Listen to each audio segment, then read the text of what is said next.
Bienvenidos a Historiar. Este podcast fue creado y producido por la ASAI, Asociación Argentina de Investigadores de Historia. Un podcast sobre historia argentina, latinoamericana y mundial. Acompáñanos en este recorrido por el pasado para pensarnos en el presente.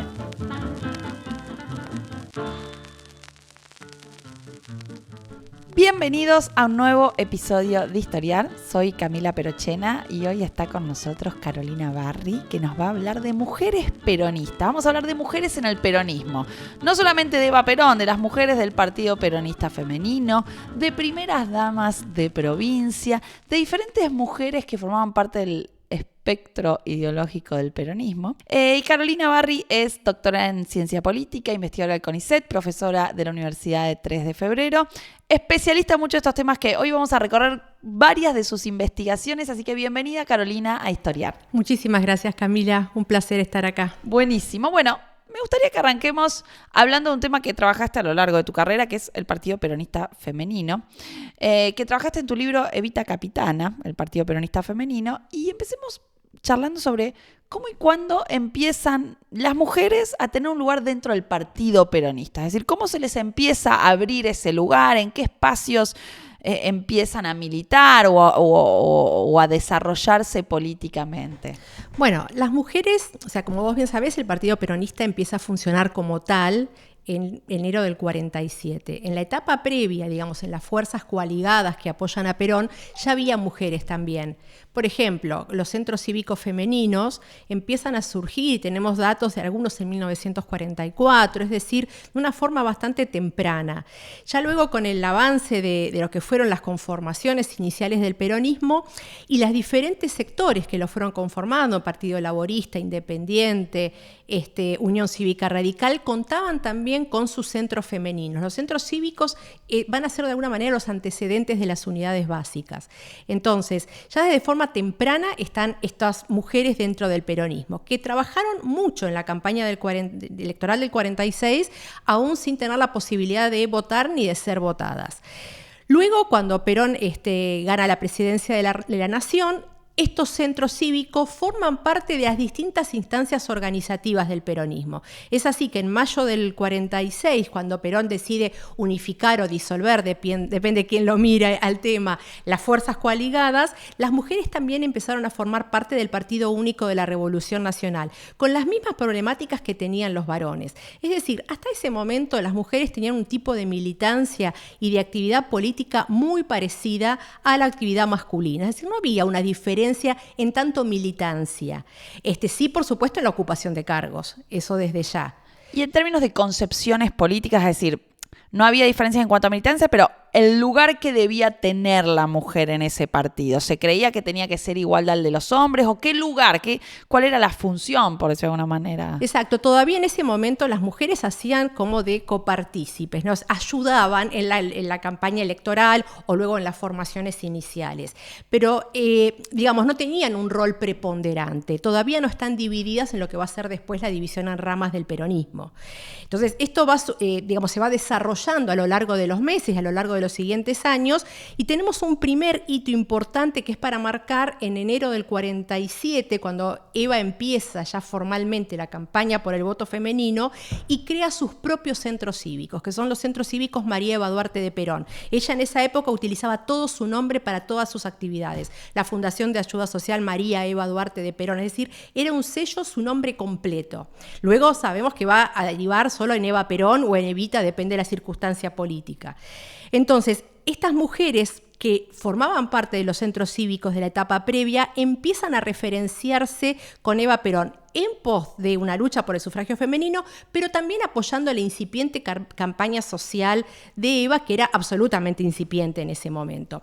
Lo llamativo es que estos centros aparecen de alguna manera casi como si fueran hongos a lo largo de todo el país, casi de forma simultánea en distintas provincias, ciudades, etc. Entonces nos da la pauta de que hay un intento ya de Eva de formar su propia línea interna dentro del peronismo, ¿no? A través de estos centros cívicos que van a empezar a incorporar cada vez más mujeres provenientes de diferentes sectores. hasta llegar a 1949, cuando se crea formalmente el Partido Peronista Femenino y empieza, digamos, la primera instancia de la división en ramas, ¿no? Sí, a ver, ahí me gustaría preguntarte antes, porque recuerdo que en tus trabajos vos haces como una diferenciación, y de hecho Eva habla sobre ese tema, sobre la diferencia entre las mujeres como realizando acción social a diferencia de política propiamente dicha, ¿no? ¿Cómo sería esa diferenciación? ¿Cómo Eva, que también le da un marco, ¿no? a esa diferenciación? Exacto. A ver, estaba mal visto que las mujeres hicieran política, ¿no? La mujer que hacía política era una mujer de baja moral y demás. Entonces lo que se buscó desde el partido fue deliberadamente de aplicar una cosa que yo llamé el discurso artificioso, ¿no? Que no quiere decir mentiroso, sino que es una forma de morigerar el impacto que generaba tanto en mujeres como en varones el ingreso a la política. Entonces, por ejemplo, la utilización del vocabulario fue uno de los puntos. Las mujeres casi por un año, digamos, ¿no? A lo largo de todo el 49 y parte del 50 no se afiliaban al Partido Peronista Femenino, sino al movimiento femenino. Entonces es una cosa como más laxa, más tranquila. Por otra parte, no se afiliaban, sino que se censaban. La palabra era censo, no era afiliación, no es lo mismo censarte, sobre todo porque estaba en el aire la palabra censo, estaba el censo cercano del 47, con lo cual no era una palabra que generara ciertos resquemores o temores. De hecho, las delegadas que se van a formar para organizar el partido en todo el país y en distintas ciudades son delegadas censistas, el mismo nombre que tenían las censistas del 47. Pero, en definitiva, estas mujeres estaban afiliando a un partido político. Y otro de los puntos interesantes es ver cómo se piensa esta política femenina. La política femenina se piensa más como acción social que como acción política. Pero, sin embargo, esta acción social es una acción absolutamente política, porque las mujeres van buscando a lo largo en sus unidades básicas, en sus barrios, cuáles son las necesidades sociales de ese territorio y las tratan de resolver a través de la Fundación Eva Perón. Entonces, acá hay una conexión muy interesante entre lo que es la fundación y el partido, o inclusive con el Estado, porque también muchas veces dirigen estas peticiones al Estado Nacional y va a tener diferentes grados de respuesta. Otra de las actividades que hacían en las unidades básicas era la capacitación. En primer lugar, la alfabetización. Es decir, hay territorios y provincias que tenían altos índices de desalfabetización, con lo cual se les enseñaba a leer y a escribir. Como muchas veces las subdelegadas eran maestras, estas mujeres tenían ese entrenamiento y gratuitamente instruían a las mujeres del barrio, ¿no? Básicamente leer y escribir y sumar y restarlas. O sea, las cosas Solo básicas. mujeres. Solo mujeres. Esta es una de las características principales que va a tener el Partido Peronista Femenino, por más que parezca redundante, la posibilidad de ingresos exclusivo y excluyente para las mujeres. Es decir, estaba prohibida el ingreso, aunque sea momentáneo, de un varón del partido. Esto tenía como diferentes razones. Por un lado, una connotación moral, ¿no? Estaba mal visto que una mujer estuviera haciendo actividad política bajo el mismo techo con un vecino, con un compañero del barrio. Y por otro lado, porque los varones venían ya con una experiencia política anterior bastante más fuerte y que podía implicar cierto manejo, ¿no? O intentar influenciar a estas mujeres. Y sobre todo, varones que provenían de diferentes sectores internos del peronismo, ¿no? Entonces podrían llegar a llevar agua para su molino. Entonces, claro, como que trasladan la interna del lado masculino al Partido Peronista Femenino, y eso era un problema. Exactamente. Y es muy interesante ver, por ejemplo, resoluciones del partido donde se explica y se pena, ¿no? O sea, si se llama la atención a mujeres que han dejado, por ejemplo, ingresar al policía adentro de la unidad básica. No podían ingresar ni siquiera un minuto porque era susceptible de una sanción fuerte por parte del partido. Y para esto, para vigilar esta actividad, se nombró un cuerpo de inspectoras hacia el año 51, en la etapa previa a las elecciones, donde una de las cosas que tenían que observar era que no hubiera varones dentro de las unidades básicas. Pensemos en nuestras abuelas o bisabuelas, claro, ¿no? Digamos, era complejo que la mujer hiciera política. Si era transgresor ya lo que estaban haciendo, si a eso le sumabas algo más mixto. Absolutamente, era muy transgresor. Y otra cosa es cómo estaban formadas estas unidades básicas. Muchas de estas unidades básicas funcionaban en una casa de familia, ¿no? En un living, en un garage, en un espacio dedicado solo a la actividad partidaria, que generalmente la colocaba o la facilitaba la subdelegada censista.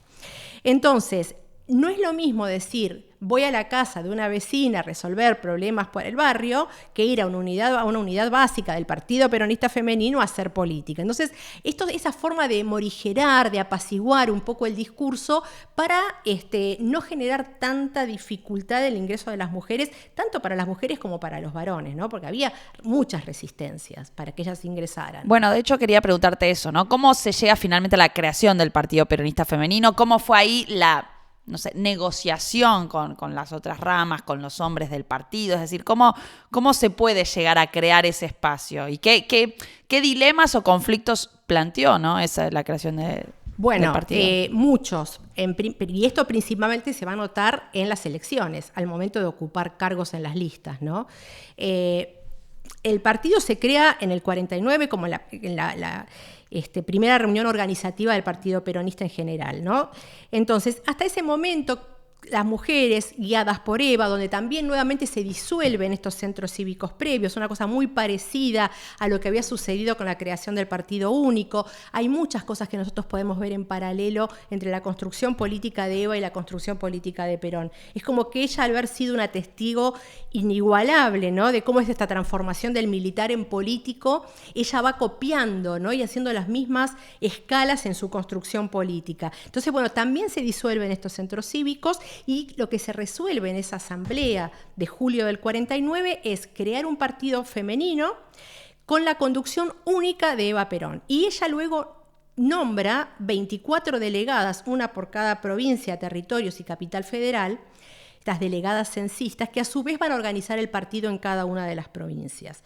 Uno de los puntos que se buscó tener mucho cuidado fue en quiénes eran estas mujeres, ¿no? Eran mujeres muy estudiadas, en todo, en sus aspectos morales, en sus aspectos políticos, mujeres que no pertenecían a la misma provincia. Por ejemplo, una mujer que era de Santa Fe, fue delegada en Salta.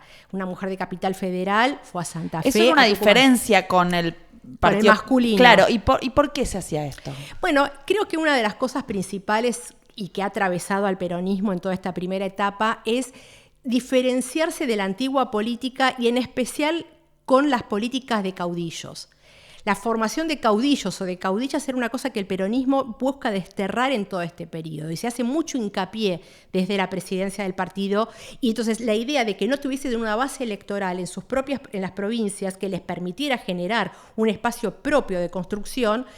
Yo entiendo que esa es la razón para nombrar a mujeres de diferentes lugares. De hecho, en la campaña electoral del 51, las delegadas las que fueron candidatas, hacen campañas en las provincias donde eran delegadas, no por la ciudad o provincia donde habían sido colocadas en la lista. Por ejemplo, la de Capital Federal hace campaña en la provincia de Buenos Aires, que era su lugar. Entonces, y la de Santa Fe hace en Salta. Es decir, no hacen campaña en su territorio, sino donde son designadas delegadas. Y no hacen campaña entonces por ellas mismas, no, sino por otras personas. Por Perón y Evita. Claro. Que eran las únicas figuras que podían aparecer en las boletas, en los carteles, afiches, etcétera, etcétera. Es decir, acá y muchas de estas mujeres, y los varones sucedió lo mismo, se enteraron por la radio o por el diario que iban a ser candidatos. Y las mujeres habían tenido una entrevista personal antes también con Eva, para ella poder estudiar y ver a quién o no elegían. Bueno, y acá hay un primer punto de esto que vos me preguntabas, de conflicto, que va a ser el armado de las listas, ¿no?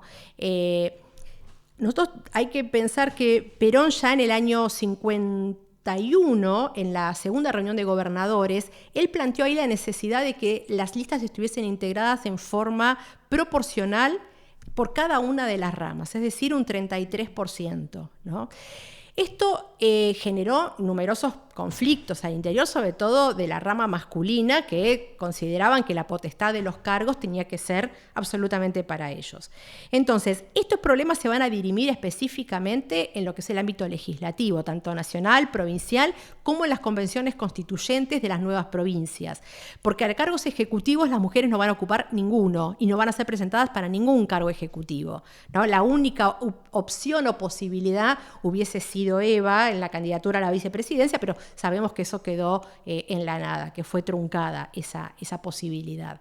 Entonces, en el armado de las listas electorales es donde se produce el primer foco de conflicto. Foco de conflicto que es dirimido por el liderazgo fuerte de Eva que mantenía y donde ella se ocupa de armar principalmente las listas, tanto de mujeres como del área sindical. Es decir, ella ocupa, de los dos espacios, se ocupa de buscar, digamos, las personas adecuadas para ocupar diferentes lugares. Y lo cierto es que las mujeres forman parte de estas listas, ocupan lugares preponderantes con posibilidades de ser elegidas y todas las que se presentaron resultaron electas, ¿no? Y ahí, ¿cuál era? Bueno, ya lo estás adelantando un poco, pero ¿cuál era el rol de Eva en el Partido Peronista Femenino? Es decir, ¿qué rol ocupa Eva, que sin duda es central, ¿no? Bueno, ella es la presidenta del partido y después es la organizadora principal. Ella inclusive ha comentado, hay registros de comentarios de ella, que la actividad más difícil que le tocó fue armar este partido. Entonces nosotros vemos que Eva lo que tiene son diferentes ámbitos de incursión en su armado político. Por un lado, la sanción de la ley de voto femenino, donde a ella la coloca en un lugar como haber sido la artífice indiscutida de los derechos femeninos. Sabemos que no es así, sabemos que las luchas empiezan fines del siglo XIX, XX, que el Partido Socialista y grupos de feministas, sufragistas, venían presionando sobre el Estado desde mucho tiempo antes. Eva se incorpora muy al final, pero bueno, pasó a la historia y el peronismo también se ocupó de que así fuera, como quien otorga el voto. Entonces, el voto femenino por un lado, el viaje a Europa, que ha sido muy exitoso, donde ella es recibida prácticamente con los honores de un jefe de Estado, que esto es muy interesante también para analizar, porque Eva no ocupa ningún rol formal dentro de la estructura del gobierno, pero sin embargo es colocada a la par del presidente de la Nación. Son dos figuras que están a la par, son dos liderazgos carismáticos, ¿no? Simultáneos, compartidos y complementarios. Y esto desde la teoría política, que es mi carrera en definitiva, no es viable. Entonces acá también tenemos una cosa muy interesante para analizar, ¿no? Cómo puede ser que se dé doble comando. Un doble comando, exactamente, un doble comando, con aspectos muy diferentes en la forma, digamos, desde el nacimiento, en la naturaleza del liderazgo, como en la formación y repercusiones después de ese liderazgo, ¿no? Digamos, si uno tuviera a las concepciones populistas, ¿no? Uh-huh. Para pensar el peronismo, tenemos que pensar que, bueno, son liderazgos fuertes, masculinos, porque son los ejemplos que tenemos, son liderazgos masculinos, donde hay una doble pertenencia. Por un lado, las urnas y por otro lado la calle. Eva no se puede legitimar en urnas, ¿no? Y el populismo necesita tener fuertes caudales electorales, es decir, mucho apoyo electoral en las urnas. Entonces, ¿cómo se explica esto? Bueno, Eva tiene la calle, el manejo de la calle. Entonces, el peronismo tiene como sobrerepresentada la función de la calle, parte en Perón y luego después en Eva. Entonces, volviendo a tu pregunta sobre el Partido Peronista Femenino, con el correr de los años también se crea la Fundación Eva Perón. Entonces es un espacio importantísimo en la organización política de Eva. Su relación con la CGT, Eva de alguna manera lo suple a Perón en su relación con el movimiento obrero. Entonces ella empieza a hacer la correa de transmisión de entre el gobierno y la central obrera, ¿no? Y de hecho su formación política y su posibilidad de construir poder viene primero desde la CGT. Luego la CGT, la fundación, y luego de la fundación el partido. Entonces el partido sería el otro espacio institucional que ella tiene. Por fuera de la estructura del Estado, esto también es importante decirlo, ¿no? Porque ella no ocupa puestos formales en la estructura del gobierno, pero tenía más poder que un gobernador, más poder que un ministro, estaba, digamos, a la par del presidente de la nación. Hasta cierto punto, ¿no? Después ese liderazgo tiene un momento límite, que es la candidatura a la vicepresidencia de la nación. Entonces, bueno, desde ese lugar es donde ella construye el Partido Peronista Femenino. Y ahí dentro del partido, ella es la que, o sea, todas las decisiones pasaban por Eva y había una verticalidad muy clara, ¿no? Entre las delegadas, las censistas y Eva, ¿no? Absoluta. La verticalidad con Eva es absoluta, o sea, ella maneja todas las zonas de conflicto, ella dirime los problemas, por eso cuando muere Eva empiezan a surgir problemas que estaban, digamos, de alguna manera tapados. Eso te iba a preguntar, ¿no? Tenemos un liderazgo tan claro, carismático, que maneja el partido. Bueno, ¿qué pasa? El problema de la sucesión en casos de liderazgos carismáticos, ¿no? ¿Cómo construís esa sucesión? ¿Qué va a pasar con el Partido Peronista una vez que Eva no está más en ese Bueno, el tema de la sucesión en partidos de estas características es muy complejo, sobre todo cuando muere, en este caso la líder, cuando muere joven y en el apogeo de su poder. Es decir, no era una mujer que ya estaba, digamos, en el ocaso de su vida política, sino que estaba en la cumbre de su vida política. Entonces, digamos, todo lo que viene alrededor de eso también es muy interesante para observarlo. Muerta Eva, el partido empieza a tener conflictos de diferente tipo. Las mismas delegadas y subdelegadas decían que se sentían como si se le hubiesen pateado el hormiguero, con las hormigas como cuando patean un hormiguero, que no sabían para dónde disparar, en palabras de ellas, ¿no? Pero bueno, acá tenemos un doble liderazgo, y entonces Perón asume en un primer momento la presidencia del partido, con todo lo que eso implicaba, y también asume la presidencia de la fundación. Hay un libro muy interesante que se llama, un libro de época, ¿no?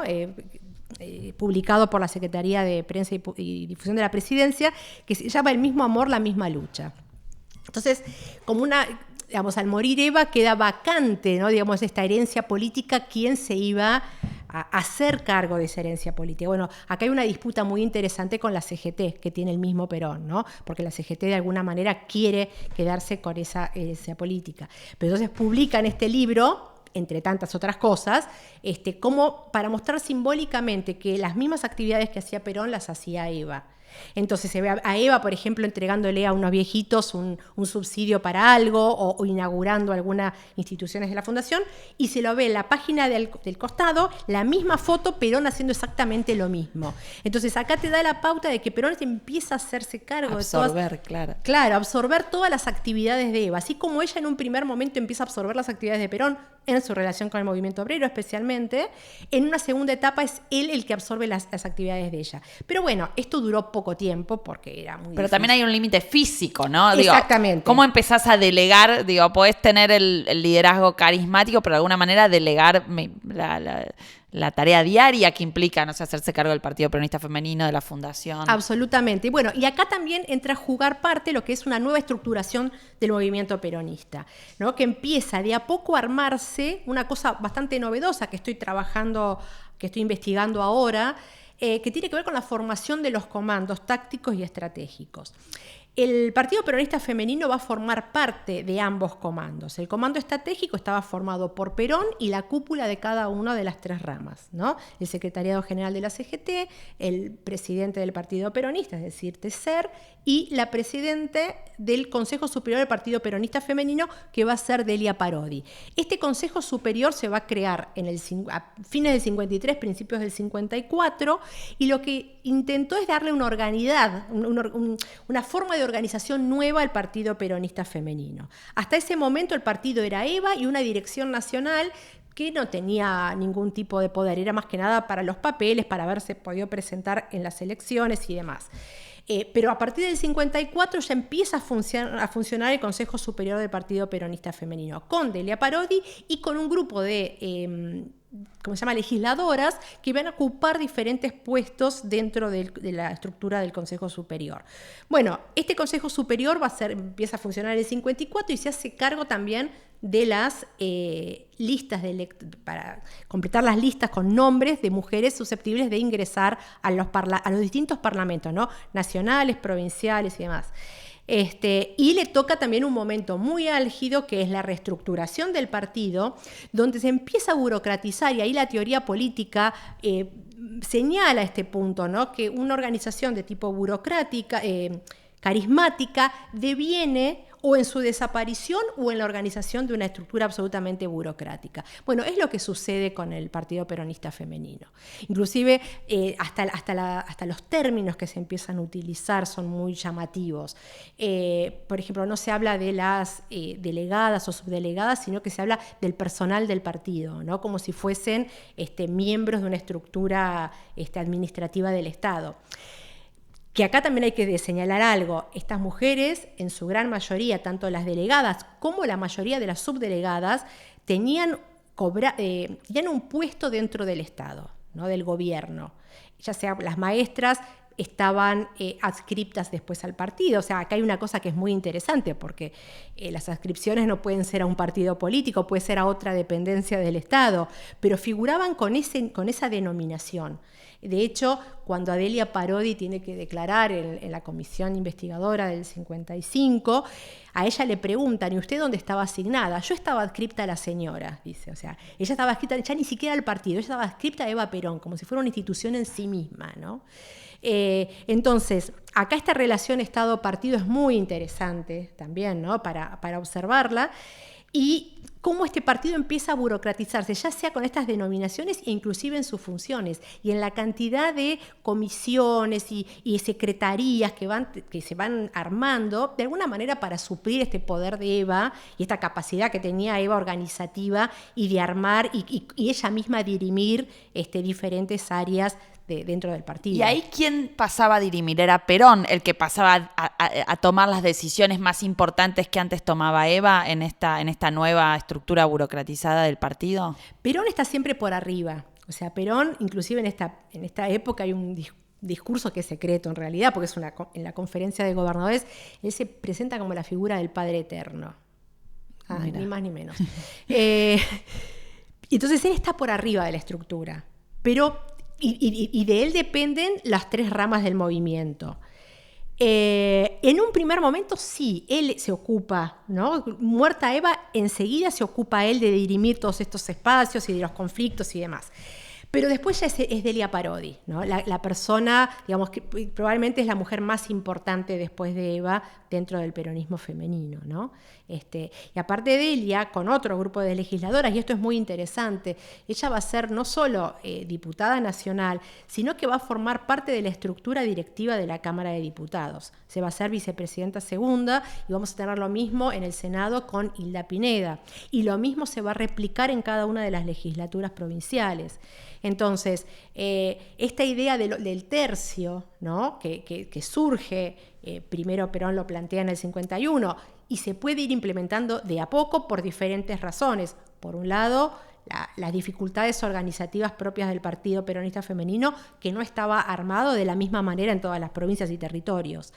Pero también del partido masculino, porque viste que después de la reforma de la Constitución del 49, se decide que cada uno de los territorios tenga una representación parlamentaria con voz, pero sin voto, ¿no?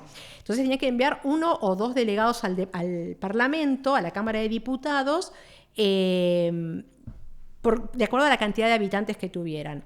Bueno, Chubut y Tierra del Fuego tenían la posibilidad de enviar un solo delegado. Bueno, en ese caso fue una mujer, en los 2 territorios. ¿Por qué? Porque, bueno, ya en el 49 se empieza a armar el partido también en los territorios nacionales, con lo cual esta idea de organización partidaria y que los territorios iban a provincializarse estaba de una manera temprana. E inclusive le ganan, si querés, políticamente a los hombres del partido. ¿Cómo se elegía esa mujer que iba como representante? ¿Cómo? Se elegía, la cúpula del partido, en este caso Eva. Y después el Consejo Superior del Partido Peronista Femenino con Hilda Pineda, en acuerdo, y ahí ya empiezan a funcionar esto que te mencionaba recién, de los comandos tácticos y estratégicos. En el estratégico, como te decía, forma Perón parte junto a las cabezas de las 3 ramas, pero los tácticos es la misma estructura, pero a nivel provincial y luego a nivel metropolitano, a nivel urbano. Entonces, en cada provincia tenés el gobernador más las 3 cabezas de partido en cada una de las provincias o territorios forman los comandos tácticos. Entonces, ellos empiezan a observar, hay gente susceptible de ocupar las listas del partido, son enviadas al Consejo Superior, al Comando Estratégico, y ahí se termina de decidir quién es susceptible de formar parte de la lista, ¿no? Ahora te quiero preguntar un poco sobre el tema de la representación que quedó ahí en el tintero, que ya algunas cosas adelantaste, pero primero vamos a ir a un pequeño corte con un anuncio y ya volvemos. Este es el podcast de ASAIG, la Asociación Argentina de Investigadores en Historia.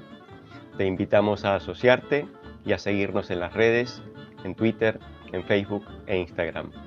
Toda la información sobre la asociación la puedes encontrar en nuestra página asaig.org.ar. Te esperamos todos los sábados con un nuevo episodio de Historiar, sobre los grandes temas de nuestro pasado, abordados por especialistas e historiadores profesionales de manera cordial pero rigurosa. Seguimos con nuestro episodio de hoy. Estamos de vuelta entonces con Carolina Barry hablando de mujeres peronistas.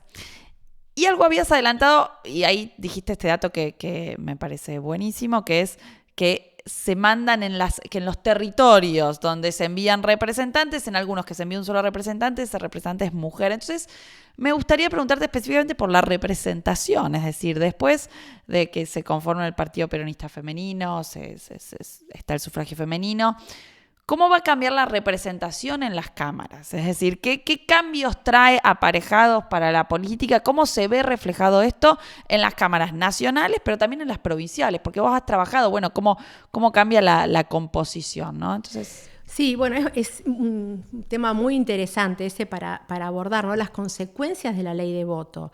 Y acá quisiera agregar una cosita antes de continuar con esto que me estás preguntando. La ley de voto tiene consecuencias políticas y legales, ¿no? Las consecuencias legales más importantes que tiene es la necesidad de documentar, empadronar y enrolar a las mujeres. Para lo cual se crea el RENAPER. El RENAPER se crea en el 1948, para poder documentar a las mujeres. Pero en este primer momento, lo que lo lleva adelante es el Ministerio de Guerra, porque el RENAPER estaba también en formación, es decir, se mantiene la misma estructura de la etapa previa. Y la consecuencia política es la creación del Partido Peronista Femenino, al menos en el peronismo. Ahora, ya en una etapa de elecciones, con este partido creado, y con la idea de esta premisa de Perón de mantener los tercios dentro de las listas, que generó muchos conflictos, y según las propias protagonistas, los que más reacios a permitir su participación eran los integrantes de los gremios, es decir, la rama masculina gremial, digamos, ¿no? Y por más que parezca una cosa medio obvia, en la rama gremial no había mujeres. Parece obvio porque decimos, la rama femenina, bueno, pero también dentro de la rama gremial, de lo que es la CGT, podría haber mujeres en las listas. Sin embargo, eso no sucedía, porque bueno, había muy pocas mujeres que estuvieran en algún puesto como delegadas y demás. Las mujeres formaban parte de los gremios, pero sin cargos electivos. Todavía hoy pasa, ¿no? Hay muy poca representación femenina dentro, bueno, ni hablemos de la CGT. Sí, ni hablar de la CGT, de la secretaria general, sí. Exacto, y bueno, cuando hubo una mujer, ¿cómo la pasó? Entonces, me parece que eso es una cosa interesante para observar a lo largo de los años, ¿no? Y por otra parte, esta idea de los tercios, ¿cómo va a repercutir a lo largo de los años? Porque cuando se hace la ley de cupos, la naturaleza de ese tercio viene de este tercio de la formación de la división en ramas, que no se va a dar tanto en el 51, ¿no? Sino que se va a dar más en la elección nacional del 54. Es decir, en la elección nacional del 51 todavía el partido había lugares que no estaba del todo formado, me refiero al femenino, ¿no? Sí. En otras provincias o territorios sí, como estos ejemplos que vimos, Chubut y Tierra del Fuego. Y la elección del 54 ya se va a acercar mucho más al tercio, ¿no? Tanto en las cámaras nacionales como en las provinciales. Ahora, ¿qué pasa con los territorios nacionalizados? Provincializados. Y ahí me parece que hay un punto bien importante para ver. Porque cuando un territorio se provincializa, como Presidente Perón, que era Chaco, Eva Perón, La Pampa y Misiones, cuando tiene sus primeras elecciones, ya sea a nivel provincial o a nivel nacional, se va a dar no solo el tercio, sino que se va a dar mitad y mitad de varones y mujeres. Por ejemplo, paritarios. Paritario. Es decir, podemos ahí ver la ley de paridad de género, ¿no? O sea que es... ¿Y eso por qué? Porque, digamos... Porque eran territorios donde había menos tradición histórica de participación política masculina. Había poca tradición, poca experiencia en la formación de partidos políticos, como no votaban, estas estructuras no existían, tenían votaciones, digamos, a nivel sociedades de fomento, clubes, ese tipo de organizaciones, pero no partidos políticos, digamos, como podían funcionar en una provincia. Entonces arrancaron los dos de cero. Arrancaron los dos de cero. La rama masculina y la femenina. Exactamente. ¿No? Pero la rama femenina a veces arrancó con un poquito más de ventaja, como en estos territorios como Tierra del Fuego y Chubut, ¿no? Y cuando estos territorios provincializados eligen al Parlamento Nacional, eligen mujer-varón. Es decir, exactamente lo mismo. Lo mismo en las convenciones constituyentes, excepto en Chaco. Chaco tenía una organización obrera muy fuerte. Entonces acá se hace este experimento que hace el peronismo, que su idea en un momento era trasladarlo a todas las provincias de Argentina, pero no quedó más que en eso, que fue el doble voto sindical, ¿no? La sobrerepresentación sindical.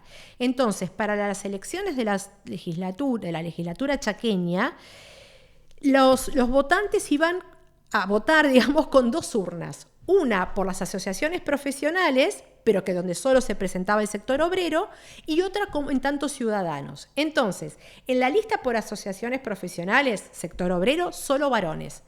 En la lista por políticos, digamos, el sector político ciudadano, eran mitad varones, mitad mujeres. Entonces ahí se da esta paridad. Esto sucede en Chaco, pero en La Pampa se da el 33%, que se vota en forma simultánea. Y en Misiones se va a dar el 50%. Y lo mismo en las convenciones constituyentes. Con el caso, provinciales digo, ¿no? Con el caso llamativo de Misiones, que la presidenta de la convención es una mujer, ¿no? Entonces, me parece que es interesante ver los espacios que empiezan a ocupar las mujeres en este momento y que en las siguientes elecciones post-peronismo los índices de ingreso de mujeres al Parlamento va a ser ínfimo. Claro, en el Parlamento Nacional y en las legislaturas provinciales también. Absolutamente. ¿No? Digo, absolutamente. Esto que vos decís se ve en ambas cosas, en ambas listas cosas, nacionales y provinciales. No a nivel de concejales. No hay una sola mujer a nivel de concejalías. No lo sé por qué todavía. Es un tema que llama la atención porque uno podría pensar que por cómo se concebía la política, el rol de las mujeres en la política, uno diría que lo local, que es lo más cercano, que es lo más cara a cara, deberían tener un rol importante, ¿no? Entonces es llamativo que frente a eso... Así es. Yo no sé si es por falta de cuadros, pero de cualquier manera uno también pensaría es lo que estás diciendo, ¿no? Empezar desde abajo, de los primeros lugares para ocupar y después ir creciendo en la estructura, pero no, hay mujeres que como primer puesto van a ser senadoras nacionales o diputadas nacionales. Entonces es interesante ver cómo se va construyendo. Me gustaría llevarte ahora a otro tema que trabajaste hace poco, que es el rol de las mujeres, de algunas mujeres del Partido Peronista Femenino como espías dentro del peronismo, ¿no? En el contexto del conflicto con la Iglesia, 1954-1955, empezó a armarse una suerte de red de espionaje. Bueno, contanos un poco qué hacían estas mujeres, qué tenían que mirar, qué tenían que ir a buscar, cómo se decidió este rol que pasaban a tener, qué denunciaban. Bueno, 1954, como bien vos dijiste, empieza el más fuerte o se muestra de una forma más clara el conflicto con la Iglesia, que había empezado un tiempo atrás, ¿no? Un poco la creación del Partido Demócrata Cristiano generó, digamos, mucho recelo en el peronismo, quizás Perón no supo conmensurar bien lo que implicaba, la fuerza que podía tener la democracia cristiana. Entonces, bueno, eso más los curas que así como en un momento eran absolutamente adeptos y llamaron en el 46 a votar a Perón, desde el púlpito, Perón como contrapeso del comunismo y demás, hay muchos curas que empiezan a cambiar de idea y usan el púlpito como un lugar de denuncia, de hablar algunos de ellos, no todos, y del gobierno. Entonces, ante una escalada del conflicto entre la Iglesia y el gobierno, en una reunión de gobernadores nuevamente se juntan los comandos tácticos y estratégicos. Y en ambos comandos hay mujeres de diferentes jerarquías dentro del partido. Estas mujeres habían tenido en un primer momento la indicación de observar en las provincias cómo se estaba armando el Partido Demócrata Cristiano, cuál era la percepción en las provincias y qué se decía sobre la formación de la UES, sobre todo en la rama femenina, ¿no? Porque sabemos todos los conflictos que generó la relación de miembros del gobierno con chicas de la UES. Observar las oposiciones que hubiera al gobierno en diferentes localidades y provincias. Bueno, en una primera instancia, las integrantes del partido llevan información a esta reunión de gobernadores y plantean cosas que estaban viendo en cada uno de esos lugares. Esa información generó que Perón, con la información recabada por ellas, más lo que le dan los gobernadores, hizo este discurso tan llamativo del 10 de noviembre del 54, donde empieza a denunciar con nombre y apellido a los diferentes sacerdotes, obispos de todo el país. Entonces empieza a surgir un resquemor de decir, bueno, pero ¿cómo se puede saber que el curita tal o tal tuvieran tanta información de tan primera mano de cosas que sucedían en espacios como muy acotados? Entonces, el punto, bueno, a partir de un archivo que me facilitaron un colega, un archivo que estaba perdido en algún lado y me dijo, esto te va a interesar, y bueno, y vaya que me interesa. Son todas las denuncias de las mujeres del Partido Peronista Femenino, escritas en puño y letra, donde ellas denuncian a los sacerdotes, a miembros de Acción Católica, de la Liga de Madres de Familia, etcétera, etcétera, a monjas, a diferentes modalidades. Entonces, a partir de ese archivo se observa cuál era el modus operandi. Entonces, la indicación era que tenían que ir a las misas las mujeres, y acá también tenemos... ¿Esa indicación de dónde venía? De la presidencia del partido, o sea, del comando estratégico. Claro, del comando estratégico. Es decir, Perón y las cabezas del partido, probablemente Perón y el grupo de asesores más cercanos, como podría ser Subiza y Mendé, ¿no? Entonces, la indicación es que empiecen a vigilar, a espiar. ¿Qué hacen los sacerdotes? ¿Qué dicen en los púlpitos? Pensemos en la iglesia preconciliar. Las mujeres con mantilla, es decir, el sacerdote hablando cara al altar. O sea, en un momento no es el cura de hoy, es otro tipo, otra connotación de lo que era el sacerdote. Entonces, a este sacerdote escuchaban lo que decía en el sermón, lo transcribían y lo enviaban a la presidencia del Consejo Superior del Partido Peronista Femenino, y de ahí se derivaba al Ministerio de Asuntos Técnicos o de Asuntos Políticos. Pero también había una indicación que a mí es la que me parece más interesante, que es ir al confesionario, y lo que decía era tirarle la lengua al cura, ¿no? Entonces, a ver si el cura hablaba de más, y qué decía sobre el gobierno y qué indicaciones le daba. Entonces, algunas mujeres transcribían lo que decía el cura en el confesionario, o empiezan a tener dificultades en ver cómo observar una determinada directiva. Entonces, empiezan a mezclarse las cosas, ¿no? Hay cierta confusión, porque son mujeres que no están preparadas para hacer este tipo de trabajo de espionaje, casi una estructura de inteligencia paralela, ¿no? Entonces, por ejemplo, aparecen corazones en Rosario, ¿no? Que eran los corazones de la Inmaculada Concepción. Entonces, lo denuncian como un acto y los arrancan, y llaman a la policía para decir que estos corazones de Cristo eran propaganda en contra del gobierno. O si dejaban entrar a la Virgen, ¿viste? Esas vírgenes que van de casa en casa, a la unidad básica, porque estaba mal que la Virgen de Luján hiciera una visita a la unidad básica. Es decir, empiezan a generarse muchas dificultades en cómo hacer cuerpos estas indicaciones, ¿no? Entonces hay cosas muy interesantes. Ambigüedades de qué tiene que ser denunciado y qué no tiene que ser denunciado, ¿no? O por ejemplo, si el cura en la puerta de la iglesia decía traiga ropa para los chicos pobres, eso era denunciado. ¿Por qué? Porque no hay pobres. No, en la Argentina de Perón no hay pobres, ¿no? Y eso sin mencionar los curas que realmente hablaban en contra del gobierno, o que decían basta de Evas, no hay que dejar de idolatrar a esta santa, de ese tipo de cosas. Entonces, estas mujeres lo denuncian, y bueno, después hubo persecuciones. Sabemos que los sacerdotes fueron perseguidos, algunos se tuvieron que ir del país. Es decir, sus acciones no eran no pasaban inadvertidas. Pero esto era lo que les tocaba a ellas, porque los varones del partido peronista masculino, digamos, actuaban a través de los jefes de manzana, que también era una forma de observar qué sucedía en el barrio y luego transmitían. O sea, una actitud bastante policíaca. Y la CGT principalmente lo que observaba era que no hubiera ingresos o filtraciones de la Juventud Obrera Católica dentro de los sindicatos. Pero bueno, nosotros sabemos cuando leemos sobre la Juventud Obrera Católica que había una intención clara de cristianizar los sindicatos, por decirlo de alguna manera, pero sí entrometerse. Entonces ahí vemos que esta intención de la Iglesia de empezar a ocupar esos espacios no era tan desacertada. No, igual me parece interesante porque, digo, lo que por ahí uno más conoce o más ubica, bueno, es esto, Perón nombrando a los curas y esa animadversión, entonces, y en eso es en el que las mujeres tuvieron un rol central, ¿no? Entonces, central, sí. Eso me parece espectacular. Y para cerrar, me gustaría llevarte a otra línea de investigación que has trabajado, que también se relaciona con mujeres peronistas en un libro que se llama Se hace la Evita, que es el rol de las primeras damas en la política, ¿no? ¿Cuál fue el rol de mujeres, de esposas de gobernadores, por ejemplo, ¿no? Mujeres de provincia, como segundas líneas del peronismo, ¿no? ¿Qué nos podés contar sobre? Bueno, mira, a medida que iba avanzando... Y vos trabajaste ahí, perdón, el caso de Elena Caporale. De Elena Caporale si también... y de Élida Basualdo de Godoy en San Juan, que sí. también es un caso muy interesante, San Juan.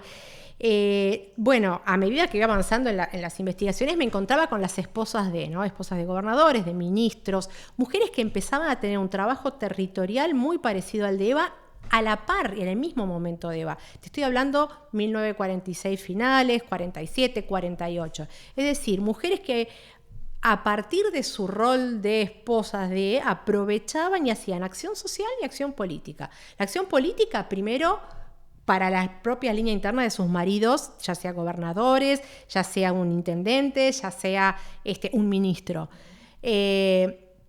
O diputados y senadores también, tenemos estos casos, ¿no? Pero también la acción social en el territorio. Entonces, en un primer momento, Eva se vale de estas mujeres para trabajar la política social dentro de las provincias. Entonces empiezan a hacer como una especie de nexo de Eva. Pero luego estas mujeres también van a hacer nexos con el partido. Estamos hablando todo previo a la creación del Partido Peronista Femenino, ¿no?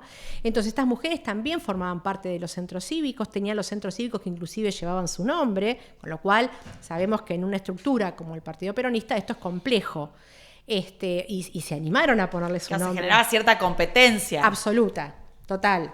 Entonces, por eso digo, estas mujeres arrancan en el mismo momento que Eva, más o menos todas para la misma época, ¿no? Y tenemos el caso de Corrientes, Córdoba, San Juan, provincia de Buenos Aires, Mendoza, es decir, numerosas mujeres. Y inclusive son interesantes también las esposas de ministros. La esposa de Pistarini tiene un trabajo muy interesante en el territorio en Ezeiza, más que nada de acción social, pero también vemos que había centros políticos que sustentaban alguna candidatura de Pistarini, también femeninos.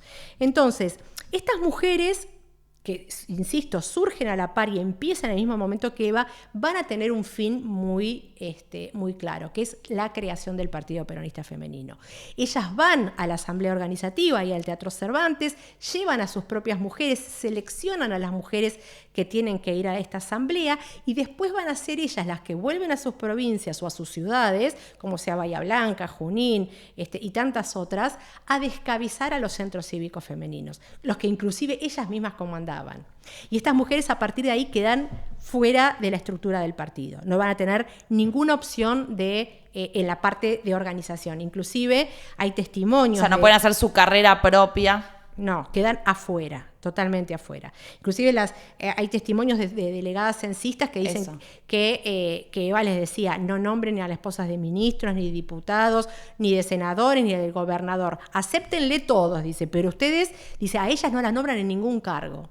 Entonces eran mujeres que habían armado una cosa territorial, es decir, eran mujeres que en definitiva se transformaban en caudillas, ¿no? Esa es un poco mi hipótesis. Entonces, como el caudillismo es la mala palabra dentro del peronismo, estas mujeres también tuvieron que ser de alguna manera decapitadas. Y bueno, muchas de ellas, o sea, inclusive la hermana de Eva, que la llamaban la caudillona de Junín, a Elisa Duarte, casada con Arrieta, con el senador Arrieta. Ella tiene un trabajo territorial en Junín, muy importante.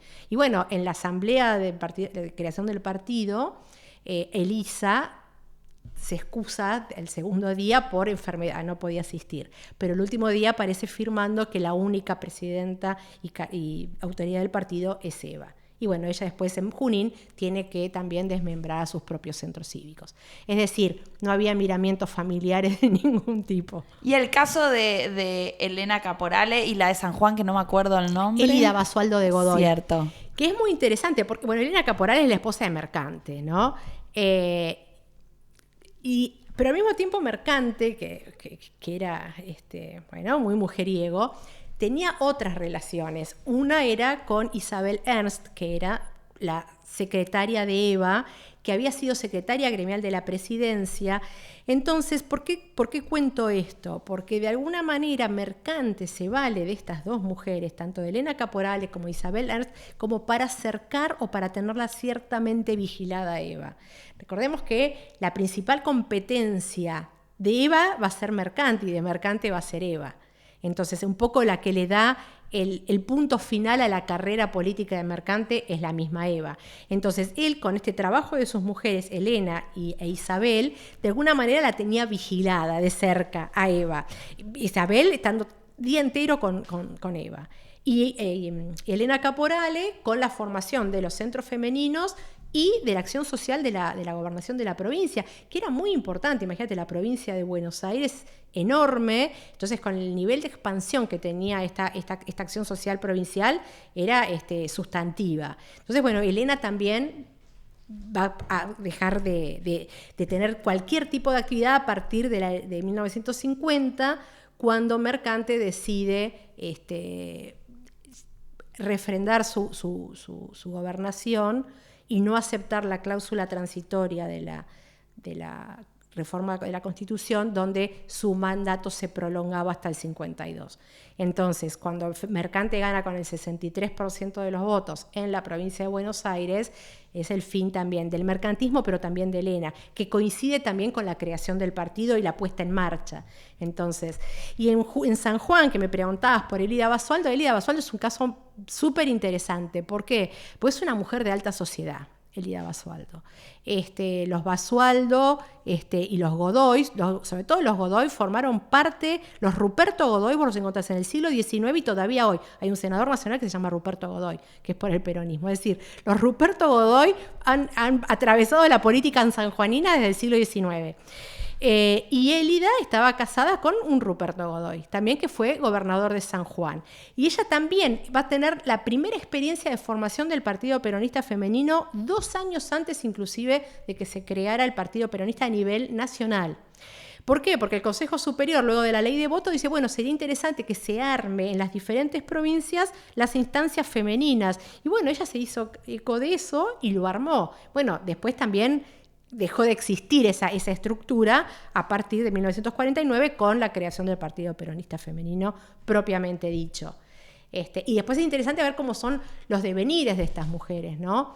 Elida Basualdo, que era una mujer de fortuna, que su familia, los Basualdo, habían sido los principales opositores de la línea peronista en San Juan. Es decir, ella por los dos lados estaba inmersa en la política y empieza con este armado tanto en los centros cívicos como en la acción social, y luego cuando muere su marido y ya ella también queda, el gobernador muere en el 50 y ella también queda dejada fuera de su espacio con la creación del partido, se empieza a dedicar a actividades de otro tipo. Por ejemplo, a enseñarle a las niñas casaderas de la sociedad sanjuanina a cocinar, las labores que tenemos que saber hacer las mujeres en un hogar al momento de casarnos. Entonces, ese tipo de cosas es las que ella se dedica a hacer. Y se transformó como en la doña Petrona sanjuanina. De hecho, todavía hoy las recetas de Elida Basualdo se siguen consultando, porque se dedicó a cocinar y a publicar de una forma muy precaria sus recetas. Inclusive ella creo que llevó allá lo que eran en ese momento el antecedente de la torta exquisita, esta que te saca de apuros. Sí, claro. Bueno, esa la llevó a San Juan, que no me acuerdo cómo se llamaba esa torta. Espectacular. Entonces es interesante ver cómo también estas mujeres, después por este caso, cómo se resignifican, cómo se reinventan todas. En ese contexto de competencia política. Sí, muy. Bueno, Carolina, te agradezco mucho, muy agradecidos con Historiar de haberte tenido. Y al resto de la audiencia nos encontramos el sábado que viene en un nuevo episodio. Gracias. Muchísimas gracias a vos, Camila. Nos vemos. Chao.